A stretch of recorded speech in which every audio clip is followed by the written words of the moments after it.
Bonjour les amis turfistes, de retour sur la chaîne Nico Quintet Prono. Un grand plaisir de se retrouver pour le Quintet Plus de samedi 12 novembre à Vincennes, le prix Atlantique. On s'est rabattu sur cette petite course faute de partant dans le prix du Languedoc.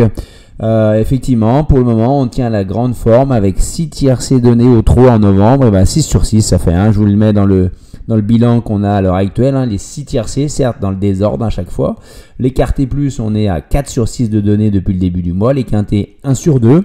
Et par rapport à mes sélections que je vous offre à chaque vidéo, le béton, il est à 67% de réussite dans les 3 premiers, 83% de réussite dans les 5. Le copain, 83% de réussite dans les 5. Le coquin, 50% de réussite une fois sur 2. Je vous donne un cheval qui affiche des cotes de 23 contre 1, 67 contre 1, 24 contre 1 s'il vous plaît. Et la déception, elle n'a jamais figuré dans les 3 premiers. Et le fantôme n'a jamais figuré du tout dans l'arrivée du Quintet Plus. Donc essayons de poursuivre sur cette belle lancée. Là par exemple mercredi à Nantes au GNT, je vous ai donné voilà, tout simplement le tiercé écarté quinté dans le désordre avec, j'étais l'un des rares à vous le donner, avec le béton qui fait deuxième, le copain qui est vainqueur, le coquin quatrième à 67 contre 1, la déception comme prévu absente et les fantômes pas là du tout, et il y en avait 5. Alors demain samedi, le prix Atlantique, donc on est avec un lot de juments de 230, qui n'ont pas gagné 235 000 €. Ils vont être 15 à s'élancer du même échelon de départ. Attention, là il va falloir être capable de bien s'élancer sur le parcours classique des 2700 mètres de la grande piste. On va avoir une grande favorite avec Grâce du Dijon. On va tout de suite en parler puisque je vais vous donner mes sélections. Là je ne les présente plus, cette diapo là vous la connaissez par cœur maintenant. Alors le béton, ça sera Grâce du Dijon qui reste tout simplement sur 7 victoires sur ce parcours. Regardez, ici on l'a voilà. Avec Eric Raffin sur les 2700 mètres grande piste Vincennes, on est à 7 victoires de suite. Donc là, on va tenter grand 8, on va voir ce que ça donne, mais on est obligé de lui faire confiance un peu les yeux fermés, même si la dernière fois, elle avait fait une petite bêtise, une petite frayeur devant les tribunes au premier passage. Espérons qu'elle reste au trot. Dans ce cas-là, c'est pas la peine d'aller chercher plus loin la gagnante. Ensuite, le copain pour finir dans les 5, Guinness d'Airfray, une jument qui va être drivée par David Thomas. J'aime bien la drive de David Thomas.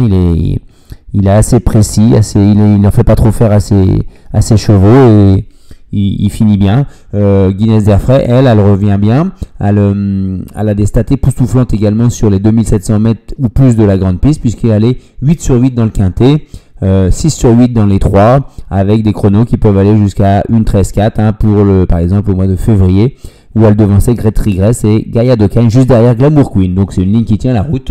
Donc allons-y pour Guinness d'Airfray. Ensuite, alors là le coquin, je vais être l'un des rares à vous le donner, Dolce Deban. Dolce Deban sur le turf, je pense qu'il l'annonce à au moins 80 contre 1. Alors c'est peut-être osé de ma part, mais ça fait 2 fois que je regarde courir, et la dernière fois il avait fait un bon bout, mais un peu trop tôt. Il a vu le jour un peu trop tôt en fin de montée, et du coup il a légèrement cédé dans la ligne droite, mais sans finir trop loin dans la course de Fable du Plessis. Là cette fois-ci, si Pierre-Yves Verva arrive à la garder à l'abri jusqu'à l'intersection des pistes, voire même à la sortie du dernier tournant, elle peut venir en croiser plus d'un dans la ligne droite. Écoutez bien ce que je vous dis, Dolce Deban. Alors c'est un gros risque certes, parce qu'elle fait partie des plus âgés, il y a les jeunes de 6 ans, mais attention. Ensuite, j'ai oublié de vous donner la déception, c'est Fasti du Luo qui pour moi, le départ à la volte va être assez rédhibitoire. Donc on passe. Je pense qu'elle peut perdre du terrain et ne pas être bien placée pour finir dans le quintet. Ensuite on a Everly et DS Imbar qui seront pour moi mes 2 fantômes et 2 interdits sur cette course là. En prono, donc on est parti avec Grâce du Dijon, bien sûr, Guinness d'Airfray, bien sûr le 2. Ensuite, on vient avec, alors attendez, le 2, j'ai oublié son nom, Gold Voice avec Franck Nivard, bien entendu. Le 5 avec Great Regress, ça on l'a vu. Dolce Deban, bien entendu, Fable du Plessis, elle vient avec Pépé Ploquin, elle vient de faire deuxième, elle s'est réveillée à 70 contre 1. Donc je vais pas la retirer, je vais la laisser cette fois-ci.